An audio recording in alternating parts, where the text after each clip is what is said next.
An adoptive mother found her daughter too ugly and abandoned her. Then something surprising happened. When Christina Fisher, 36, became pregnant, she was forced to take the toughest decision of her life. She lived literally at the bottom of society, had no money, and was sleeping in a caravan at the time she discovered that she was pregnant. The father of the child had left and disappeared without a trace. Christina felt that she simply could not give the child the security that it deserved. Adoption thus seemed like the best choice. Obviously it wasn't an easy decision, but Christina felt it had to be done. Using an adoption agency, she found a few people who were willing to care of her child. But shortly after her baby's birth, the unthinkable happened. The daughter, named Abigail Lynn, was born with Treacher-Collins syndrome, caused by a mutation in a gene on chromosome 5. It made little Abigail's face look a little different, something that shocked the adoptive parents to the point that they refused to adopt the girl.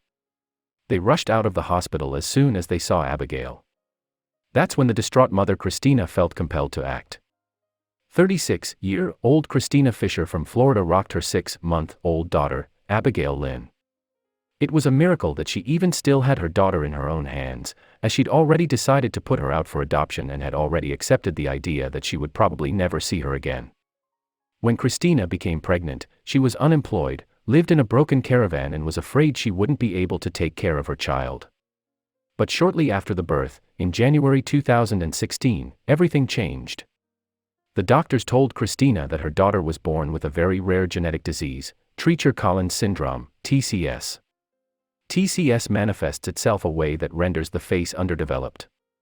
But otherwise, children born with TCS tend to experience few symptoms. When Abigail was born looking different, it came as a shock to many, certainly to her adoptive parents. The doctors hadn't seen anything suspicious on the ultrasounds, and as Abigail expected, the adoptive parents panicked inside the hospital when they were visiting their future adopted daughter. The adoptive mother screamed, cried, and rushed out of hospital. Christina never saw the adoptive parents again. Christina took the adoptive mother's reaction as a sign that it was she herself who was meant to take care of her child. I realized then that I could never leave her, says Christina. Abigail is otherwise completely healthy and will be able to live a normal life. She does, however, need to undergo a few corrective interventions when she gets a little older. A fundraiser has been launched to help Christina give Abigail a more secure life. So far, the mother has received over $24,000 from strangers worldwide. Christina also gotten in touch with photographer Oksana Piri and together they took these stunning beautiful photos of Christina and Abigail, which have touched thousands of hearts. In retrospect, Christina is very happy with her decision. In her eyes, she bore the most wonderful child in the world. I think Christina perfectly demonstrated what it means to be a good mother, to show unconditional love, no matter what. Please share Christina and Abigail's wonderful story with your family and friends if it moved you, too.